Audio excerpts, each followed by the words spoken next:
History को start करने जा रहे हैं, जिसमें हमने सबसे पहले लिया है मध्यकालीन भारत।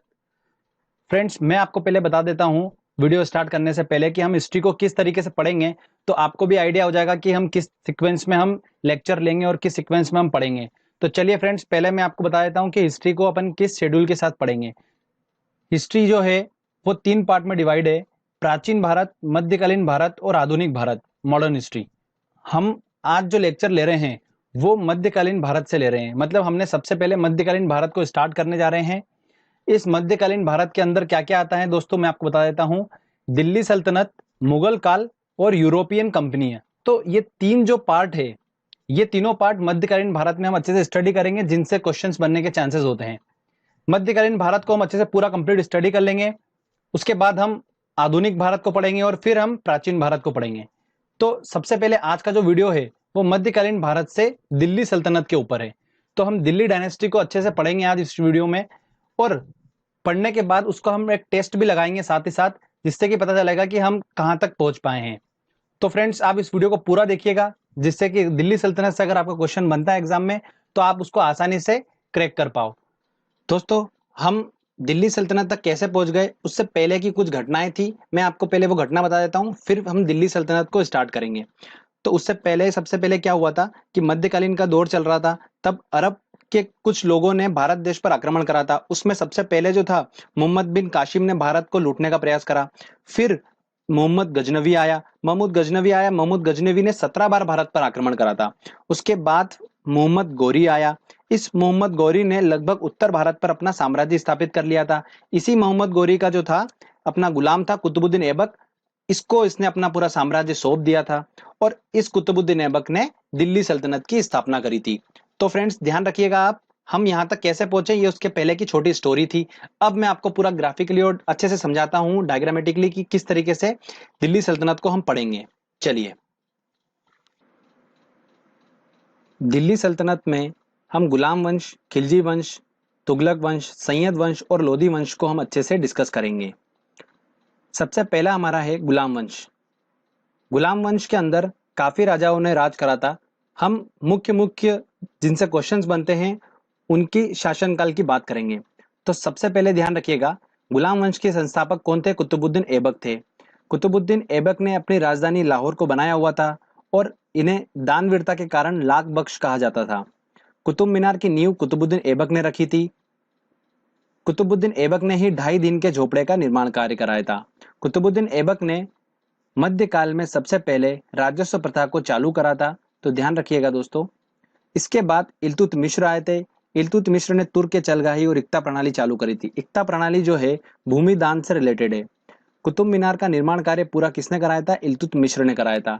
तो ये जनरली क्वेश्चन बनता है, तो आप कंफ्यूज मत होइएगा। इल्तुतमिश के बाद में इन्हीं की बेटी रजिया सुल्तान को शासन दिया गया। रजिया सुल्तान पहली मुस्लिम शासिका थी। तो आप ये क्वेश्चन पूछा था एग्जाम में, तो ध्यान रखिए। रजिया सुल्तान ने अपने शासनकाल में केरा प्रणाली को अपनाया था, मीन्स पर्दा न करना। ये खुले मुंह घूमती थी अपने प्रजा में, तो इस वजह से केरा प्रणाली को इसने अपनाया था। इसका व्यापक पैमाने पर लोगों ने विरोध करा था। रजिया सुल्तान के बाद आया था बलबन। बलबन ने तुर्क ए चलगाही इक्ता प्रणाली दोनों को खत्म कर दिया था, जो कि इल्तुतमिश ने चलाई थी। उसके बाद बलबन एक महाप्रतापी शासक के नाम से जाना जाता था, जिसने हिंदुओं को उच्च पदों पर आसीन करा था। बलबन के ही दरबार में फारसी कवि अमीर खुसरो व अमीर हसन रहा करते थे। अमीर खुसरो जो थे उनका नाम मोहम्मद हसन था, और तूतिए हिंद के नाम से वो जाने जाते थे। ठीक है फ्रेंड्स, तो ध्यान रखिएगा। बलबन के बाद अंतिम शासक कौन रहे गुलाम वंश के? शंभुद्दीन कैमर्स रहे। तो ये हमारे गुलाम वंश था, जो कि इंपॉर्टेंट था। आपने डायग्रामेटिकली इसको पूरा समझ लिया है, आपको लगता नहीं है मुझे कि कोई कंफ्यूजन होगा। अब हम बढ़ते हैं खिलजी वंश की ओर। खिलजी वंश की स्थापना किसने करी थी दोस्तों? जलालुद्दीन फिरोज खिलजी ने खिलजी वंश की स्थापना करी थी। फिरोज खिलजी ने ही अपने दामाद को सेनापति बनाया हुआ था, जिन्होंने जलालुद्दीन फिरोज खिलजी को मारकर खिलजी वंश का अगला शासक कौन बना था? अलाउद्दीन खिलजी बन गया था। अलाउद्दीन खिलजी मुख्य नियंत्रण प्रणाली चालू करी थी इन्होंने, और सबसे ज्यादा टैक्स वसूला था पूरी दिल्ली डायनेस्टी में। किसने? अलाउद्दीन खिलजी ने। अलाउद्दीन खिलजी ने कुछ चीजों का निर्माण करा था, जैसे अलाई का दरवाजा, सीरी का किला, जमेद खान मस्जिद और हजार खंबा महल का निर्माण किसने कराया था? अलाउद्दीन खिलजी ने ही कराया था। अलाउद्दीन खिलजी के बाद दोस्तों हम बात करते हैं मुबारक खिलजी की। तो मुबारक खिलजी जो थे उन्हें खलीफा के नाम से भी जाना जाता था, और इसके बाद खिलजी वंश का अंतिम शासक कौन हुआ था? खुसरो खां हुआ था। तो दोस्तों ये खिलजी वंश के बारे में इंपॉर्टेंट पॉइंट्स थे, तो आप ध्यान रखिएगा। इसके खिलजी वंश में मैं आपको एक और चीज बता देता हूँ कि भारत देश में गुप्तचर प्रणाली जो थी वो अलाउद्दीन खिलजी के शासनकाल में चालू हुई थी। बाजार में घूमने वाले गुप्तचरों को क्या कहा जाता था? बरीद कहा जाता था। तो फ्रेंड्स अब हम आगे बढ़ते हैं और बात करते हैं तुगलक वंश की। तुगलक वंश 1320 से लेकर 1414 तक तुगलक वंश था। तुगलक वंश की स्थापना किसने करी थी? गयासुद्दीन तुगलक ने करी थी। सेनापति का नाम इनका क्या था? जूना खां था। ये जूना खां ही जो था मोहम्मद बिन तुगलक के नाम से आगे जाना गया। गयासुद्दीन तुगलक के शासनकाल में 29 बार मंगलों ने आक्रमण करा और 29 बार वो विफल रहे। गयासुद्दीन तुगलक की मृत्यु कैसे हो गई थी? जूना खां ने एक लकड़ी का महल बनाया था। जब वो बंगाल की तरफ आ रहे थे तब वहां पर उनकी लकड़ी के महल में दबकर मृत्यु हो गई थी, और बाद में जूना खां जो कि मोहम्मद बिन तुगलक के नाम से जाना जाता है वो अगला शासक बन गया। मोहम्मद बिन तुगलक जो था उसके शासनकाल में अफ्रीकी यात्री इबन बतूता आया था। अफ्रीकी यात्री कहाँ से आया था? ये मोरक्को से आया था। इस इबन बतूता ने रेला नाम की एक पुस्तक लिखी थी जिसके अंदर मोहम्मद बिन तुगलक के शासनकाल का वर्णन किया गया था। मोहम्मद बिन तुगलक ने अमीर एक कोही की स्थापना करी थी जो कि कृषि से रिलेटेड है। मोहम्मद बिन तुगलक ने चमड़े के सिक्के चलवाए थे, जिसे इसलिए हिस्ट्री में पागल राजा की उपाधि भी इसे दी गई थी। मोहम्मद बिन तुगलक के बाद फिरोज तुगलक आए। फिरोज तुगलक ने ओनली सिंचाई कर वसूला था, सारे कर को टैक्सेस को बंद कर दिया था, ओनली सिंचाई कर वसूला था। दीवाने खेरात और दीवाने बगदाद की स्थापना किसने करी थी? फिरोज तुगलक ने करी थी। फिरोज तुगलक के बाद अंतिम शासक तुगलक वंश का कौन था? महमूद तुगलक था। इसके बाद हम सैयद वंश की बात करते हैं। सैयद वंश में कोई इतना इंपॉर्टेंट नहीं है, बस ध्यान रखिएगा इस वंश का संस्थापक कौन था? खिज्र खां था। और अंतिम संस्थापक कौन था इसका? अलाउद्दीन आलम शाह था। लोधी वंश की बात करते हैं तो सबसे पहले बहलोल लोधी ने लोधी वंश की स्थापना करी थी, और बहलोल सिक्के इन्होंने चलाए थे। कुछ सिक्के चलाए थे चांदी के जिन्हें बहलोल सिक्के कहा जाता था। उसके बाद आए थे सिकंदर लोधी। सिकंदर लोधी ने 1504 में आगरा शहर की स्थापना करी थी, जो कि ध्यान रखिएगा बहुत ज्यादा इंपॉर्टेंट है। फिर आए थे इब्राहिम लोधी। ये इब्राहिम लोधी लोधी वंश के अंतिम शासक हुए थे। बाबर ने इब्राहिम लोधी के शासनकाल में हमला करा था भारत में, और इन्हें 1526 में पानीपत के प्रथम युद्ध में इब्राहिम लोधी को हरा दिया था और मुगल साम्राज्य की स्थापना कर दी थी। तो फ्रेंड्स यहाँ पर हमारा दिल्ली सल्तनत पूरा खत्म होता है। अब जो नेक्स्ट लेक्चर होगा उसमें हम मुगल साम्राज्य से स्टार्ट करेंगे। एक दो पॉइंट और आपको मैं इंपॉर्टेंट बताता हूँ। मोहम्मद गोरी जब भारत देश में जीता था तो उसने कुछ इंपॉर्टेंट युद्ध लड़े थे। तो उसमें इंपॉर्टेंट था तराइन का प्रथम युद्ध। तराइन का प्रथम युद्ध जो था वो पृथ्वीराज चौहान के साथ लड़ा था उसने, और उसमें हार गया था। तराइन का द्वितीय युद्ध फिर लड़ा उसने मोहम्मद गोरी ने, और किसके साथ लड़ा था? पृथ्वीराज चौहान के साथ ही लड़ा था, और इस बार वो मोहम्मद गोरी जीत गया था। तो ये इंपॉर्टेंट ध्यान रखिएगा। मोहम्मद गोरी के बारे में एक और इंपॉर्टेंट बात बताता हूं मैं। मोहम्मद गोरी ने अपने शासनकाल में कुछ इस तरीके के सिक्के चलाए थे कि उनपे लक्ष्मी का फोटो अंकित था। तो ध्यान रखिएगा दोस्तों। अब हमने दिल्ली सल्तनत को अच्छे से पढ़ लिया। अब हम टेस्ट लगाते हैं और देखते हैं कि हमको कितना अच्छे से याद हुआ है और हम किस तरीके से क्वेश्चन को सोल्व कर पा रहे हैं। तो चलिए फ्रेंड्स टेस्ट की ओर चलते हैं। दोस्तों हमारा पहला क्वेश्चन है, रजिया सुल्तान किसकी बेटी थी? तो हमें पता है कि इल्तुतमिश के बाद रजिया सुल्तान बनी थी, और इल्तुतमिश की वो बेटी थी। तो ध्यान रखिएगा पहली मुस्लिम शासिका भी कौन थी? रजिया सुल्तान थी। तो इसका आंसर होगा ए। तराइन की पहली लड़ाई किसके बीच हुई थी?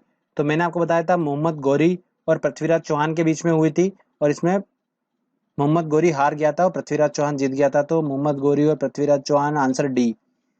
तो इसका आंसर होगा डी। निम्नलिखित में से किस की पोलो खेलते हुए मृत्यु हो गई थी? अच्छा एक बात ध्यान रखिएगा, जो कुतुबुद्दीन ऐबक था जिसने कुतुब मीनार की नींव रखी थी, वो पोलो का बहुत ज्यादा शौकीन खिलाड़ी था, और पोलो खेलते हुए ही उसकी मृत्यु हो गई थी। तो एक बात ध्यान रखिएगा, लेक्चर में मैंने इंक्लूड नहीं करा है वो पॉइंट, तो यहाँ पर आपको मैं बता रहा हूँ, कुतुबुद्दीन ऐबक की पोलो खेलते हुए मृत्यु हो गई थी। तो इसका आंसर होगा ए। चलिए आगे इंपॉर्टेंट क्वेश्चंस लेते हैं हम। आगरा शहर की स्थापना किसके द्वारा की गई थी? तो आगरा की स्थापना मैंने आपको बताया था जब हम लोधी डायनेस्टी पढ़ रहे थे, तब बहलोल लोधी ने चांदी के सिक्के चलाए थे, और उसके बाद सिकंदर लोधी आया था और उसने आगरा की स्थापना करी थी 1504 में। तो लोधी, सिकंदर लोधी इसका आंसर होगा, आंसर डी। लोधी वंश का अंतिम शासक कौन था? फ्रेंड्स आपको पता ही है कि इब्राहिम लोधी उसका अंतिम शासक था, जिसको बाबर ने पानीपत के प्रथम युद्ध में हराया था। तो आंसर होगा इसका बी। भारत के दिल्ली पर राज करने वाली पहली मुस्लिम महिला शासिका कौन थी? मुमताज, नूरजहां, रजिया सुल्तान। ऑब्वियस सी बात है दोस्तों, रजिया सुल्तान थी, मैं आपको बता चुका हूँ। चलिए आगे इंपॉर्टेंट क्वेश्चंस लेते हैं। यात्री इब्न बतूता कहाँ से आया था? तो किसके शासनकाल में आया था फ्रेंड्स? ये मोहम्मद बिन तुगलक के शासनकाल में आया था। अफ्रीका से, मोरक्को से आया था। मैं आपको बता चुका हूँ, आंसर होगा इसका ए। कुतुब मीनार का कार्य किसने पूरा करा था? देखो काफी कंफ्यूजन है, लोग इसको क्या करके आते हैं, कुतुबुद्दीन ऐबक करके आते हैं, बट नींव कुतुबुद्दीन ऐबक ने रखी थी, बट कंप्लीट काम उसका किसने कराया था? इल्तुतमिश ने कराया था। लाख बख्श किसके नाम से जाना जाता है? तो फ्रेंड्स बाबर, अकबर बिल्कुल भी नहीं, कुतुबुद्दीन ऐबक को ही इसकी दानवीरता के कारण लाख बख्श कहा जाता था। चलिए आगे और इंपॉर्टेंट क्वेश्चंस। इनमें से किसने इक्ता प्रणाली चालू करी थी? फिरोज तुगलक, बलबन, कुतुबुद्दीन ऐबक और इल्तुतमिश ने। फ्रेंड्स मैंने आपको बताया था इल्तुतमिश ने तुर्क ए चलगाही और इक्ता प्रणाली चालू करी थी। तो इक्ता प्रणाली किस चालू करी थी? इल्तुतमिश ने करी थी। भारतीय इतिहास में मूल्य नियंत्रण प्रणाली की शुरुआत की थी। ऑब्वियस सी बात है, हमें याद है अलाउद्दीन खिलजी ने सबसे ज्यादा टैक्स वसूला था, और मूल्य नियंत्रण प्रणाली किसने चालू करी थी? अलाउद्दीन खिलजी ने चालू करी थी। प्रसिद्ध कवि अमीर खुसरो दरबार में रहते थे। देखिए फ्रेंड्स कितनी बार क्वेश्चन पूछा गया। तो अमीर खुसरो किसके दरबार में रहते थे? ध्यान रखिएगा, मैंने आपको बताया था बलबन के शासनकाल से वो मोहम्मद बिन तुगलक के शासनकाल तक रहे हैं। बलबन से लेकर इल्तुतमिश, तो बलबन बाद में आए थे उनके, कुतुबुद्दीन ऐबक के बाद में आए थे, तो अलाउद्दीन खिलजी इसका आंसर होगा ए। आंसर बिल्कुल सही है। चलिए आगे और इंपॉर्टेंट क्वेश्चंस लेते हैं हम। शासकों में कौन सा क्रम सही है? सिकंदर लोदी, इब्राहिम लोदी, बहलोल लोदी। देखिए लोदी वंश की बात हो रही है, तो सबसे पहले बहलोल लोदी ने उस लोदी वंश की स्थापना करी थी, तो बहलोल लोदी आंसर बी सबसे पहले हमको देख के समझ में आ गया। तो बहलोल लोदी था, फिर सिकंदर लोदी था, फिर इब्राहिम लोदी था, तो आंसर इसका बी होगा। किस मुस्लिम शासक के सिक्कों पर देवी लक्ष्मी की आकृति बनी थी? तो फ्रेंड्स मैंने आपको बताया था मोहम्मद गोरी के सिक्कों पर उसने लक्ष्मी की आकृति बनाई थी, तो मोहम्मद गोरी, तो इसका आंसर होगा बी फ्रेंड्स। तो देखिए दोस्तों, आसानी से हमने एक छोटे से टाइम में फटाफट हमने लेक्चर देखा और किस तरीके से हमने क्वेश्चंस को सॉल्व कर लिए। तो फ्रेंड्स ये लेक्चर आपका काफी मदद करेगा एग्जाम से कुछ समय पहले, आप उसको अच्छे से देख लीजिएगा और रिवाइज आपको आराम से हो जाएगा फटाफट। और आने वाले वीडियो में दोस्तों हम मुगल वंश के बारे में बात करेंगे और मुगल के बारे में हम अच्छे से पढ़ेंगे, फिर यूरोपीय कंपनी को हम पढ़ेंगे, तब हमारा मध्यकालीन भारत पूरा कंप्लीट हो जाएगा। फिर मध्यकालीन भारत से अगर क्वेश्चंस बनता है तो हम उसको आसानी से सॉल्व कर लेंगे एग्जाम में। तो फ्रेंड्स अगर आपको वीडियो अच्छा लगा है, मेहनत अच्छी लगी है, तो प्लीज जल्दी से इस वीडियो को लाइक करिए, दोस्तों को शेयर करिए और इस चैनल को जरूर सब्सक्राइब करिए। Thank you.